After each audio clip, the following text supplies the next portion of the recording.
Мен турган жол Араван районунун Ош шаары менен жана ошондой эле Жалал Абад, Бишкек шаарлары менен бириктирүүчү жападан жалгыз стратегиялык жол болуп эсептелет.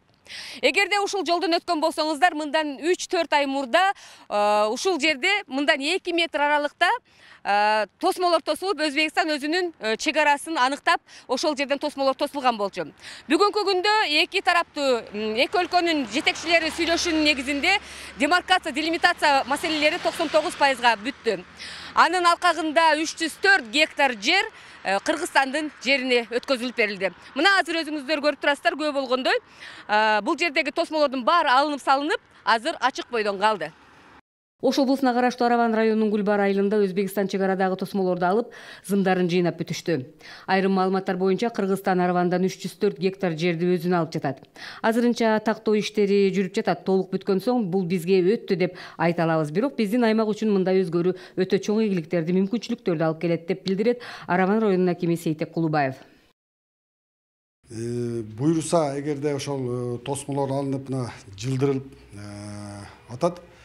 Эгер ошол агына чейин акырына чейин чыкса, бизге абдан чоң мүмкүнчүлүктөр түзүлөт да. Атап айтканда ушу бизде ушул жер аянты абдан чакан биздин районда. Анан бул боюнча чоң мүмкүнчүлүктөр түзүлөт. Эмне дегенде бизге ошол жерге ушул чакан ишканаларды курууга, ошондой эле алар менен биргеликте ошол жерге бир жумуш жорун түзүлгөнгө, экономикалык бизге мындайча айтканда өндүрүш, өнөр жайды жандантганга, экономикалык көп мындайча өнүгүүгө өбөлгөлөр түзүлөт да. Жайыт маселесинде да колдонсоңор болобу ошол жерлерде? Ал жерлер кайракыбы же сулуу? Эми ал жерге туура пайдаланганда ички жайыт катары колдонсо да болот да, мүмкүнчүлүк бар.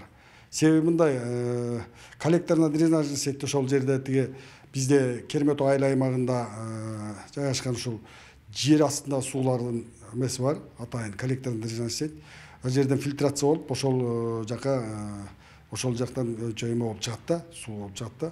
Демек, да действительно ал жерге мындайча айтканда жанагы эме катары өздөштүрүп, бактарактарды катары, мөмө жемиш катары да өздөштүрсө болот келечегинде. Андан сырткары ички жайыт катары да пайдаланса болот. Сиз байкагандай чоң мүмкүнчүлүктөр бизге түзүлөт да. Бул маселеде элдердин ою кандай? Биз бүгүн ошол Гүлбар деп мурдагы азыркы Керметөө деген айылга келип, ошол айылдыктар менен сүйлөшөлү деп чечтик.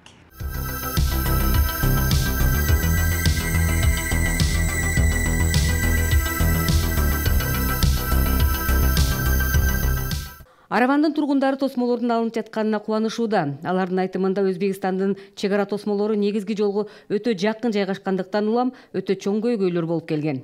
Азыр бизге ушул Өзбекстандан ушу Араван районуна азыр 300 гектар жер өттү. Мына Өзбекстандын чек арасы эле. Шу жерде тосулган эле. Азыр уже булар чек араны алып туруп, мына көрүп турасыздар. О, буяка жетти, буяка турган столбиктерге жетти. 300 гектар уже жылып атат.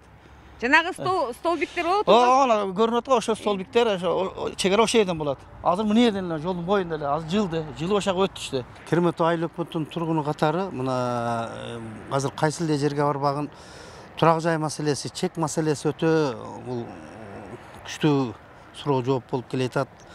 Бул жерден эми бергенин себеби мына Араван районуна берилди. Жалпы ушу биздин Керметөө айыл өкмөтү кош ичинде. Эгерде келечекте бир турак жайга бере турган болсо, же этаж үйлөр тургуза турган болсо, мен ойлойм келечекте эч кандай бир жер участок боюнча проблема болбойт деп. Себеби мына азыр өзүңүздөр эле көрүп турасыздар, мурда тоскон жери мына азыр көрүнүп эле турат. Могу столбиктерди ошолор койгон эле. Муну алган бул 1-2 жылдан бери сөз болуп келе атат эле, ушул өтөт деп, мына анык болуп, булар алып өзүнүн бул жерде тоскон границадагы столбиктерин алып нар жакка барып тосту. Нар жагы мына ал жакта биз көл деп коебуз, ошо көл бар бир. А бул жагы мына ошол агарган 3 бурч ташка чейин 300 гектар ашык жер биздин Араван районуна өттү эми. Мына жерде койлор ошол биз тарапка өттү ошол. Ошол катар столбиктер турат го, койдон нары. Ошону жаңы койду, казып коюшкан. Алар казган ошону берки турат го, кара топурак. Ошол. Ошодон бери жак бул жагы мына камыштан да, мына көрүнүп турат го, камыштан нар жагында агарган столбиктер турат. Ошол биз тарапка толугу менен өттү. Чек ара жолго жакын экенин жана бул тосмолор жылдырылыш керек экенин буга чейинки бийликтерге да айылдыктар айта берип зар какшаганбыз дешет. Бул жерде биздин ошо Кермет айыл өкмөтүнүн Жеңиш деген айылы бар да. Ушул Жеңиш деген айылдын эми основной мурда о союз учурунда мал жая турган, кой жая турган, азыр өзүңүздөр көрүп турасыздар, бул ээн тала ушул жака жайып турган да. Кийин бул столбиктерди коюп зымдарды тарткандан кийин мал койлору могул жактарга мал экен, аны багып жаш балдары багат жок. Анча мынчасы өтүп кеткен учурда бир канча проблемалар болгон. Алар менен келишип сүйлөшүүлөр өтө кыйынчылык менен кайра кайтарып алган күндөр болду да, кыйналган күндөрү болгон. Себеби бул жерге ички иштер министрликтери аралашып атып, алардыкы болуп, биздики болуп, бир канча кыйынчылык менен кайтарып алган күндөр болгон. Азыр элдердин ою, биздин оюбуз деле баардык ушу Гүлбар элинин тургуну катары мен ачык эле айтам, азыр абдан жакшы болду. Мына азыр көрүптөн мына Ямайдан бияка бастыра койбойт эле, солдаттары туруп сразу эле зымга тийгениңде ок чыгарат эле. Азыр эми мына көрүп турасыңар, койлорубуз, мына биздин койлор, мына Гүлбар айылынын тургундары эч кандай меме болгон жок. Жакшы эле иштер болду. Эми только мен бир гана нерсени айтам, ушу любой маселе чечилгенге чейин ар кандай маселе сабыр кылыш керек. Сабырдын тили сары алтында илгертен айтылган. Ошон үчүн сабырлуу болгонубуз бардыгыбызга жакшы. Жакшыбы жаманбы, эл тарап үчүн, эл үчүн мына маселе чечилгени жакшы болду. Биз өзүбүз ишенбей неме кылдык, кийин солдаттар келип столбиктерин алып калгандан кийин ишене баштадык да. Ого чейин ишенбей эле турдук. Столбиктерди алып неме кылгандан кийин баардыгы угулду. Баардыгы азыр биздин эл сүйүнүп турган убагында ушул жерлер кайта калды. Болсо мына жактарга тегеле өтүш кыйыныраак эле, мүмкүн эмес эле. Машина токтошко да мүмкүн эмес. Эми кеңири болуп калды эми. Кандай болсо да эл мүддөсү аткарылып калды. Ушунчалык болсо да. Жери союз мезгилде бул жер өздүгү эле кайрылачы. Бир кандайдыр бир себептер менен военный совхоз болот эле. Военный совхозубуз баары ошол жерде мамиле кылып биз мына ош совхозу эле биздики мына Кермет айыл өкмөтү мурун ош совхозу эле. Али жасылча сүт өндүрүү боюнча да. Ошондо биз майда чөп ташап кетет элек. Азыр кийинки эмес кандайдыр себеп менен карталар Өзбекстанга өтүп кеткенин азыр өткөрүп берди. Керкиданда суунун астында жерге дейт.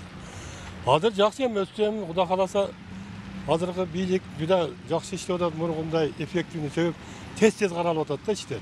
Мурундары качан ошо Акаев берки Алмаз Атамбаев мезгилдерден бул козгон. Биз келгенде ошондо мен айыл 3-чакырса айыл экен төрагасы элем. Именно мен ошондо кайрылгандым, ушундай жерди демаркацияга душер караш биздики эле бул жерлер. Мына Аллага шүгүр, эми азыр ошого өттү. Азыркы мезгилде түйүнүп отурат эми, ошерге чек бере же болсо жер болсо ham көйгөй чечилди, чоң көйгөй чечилди деп эсептейм да.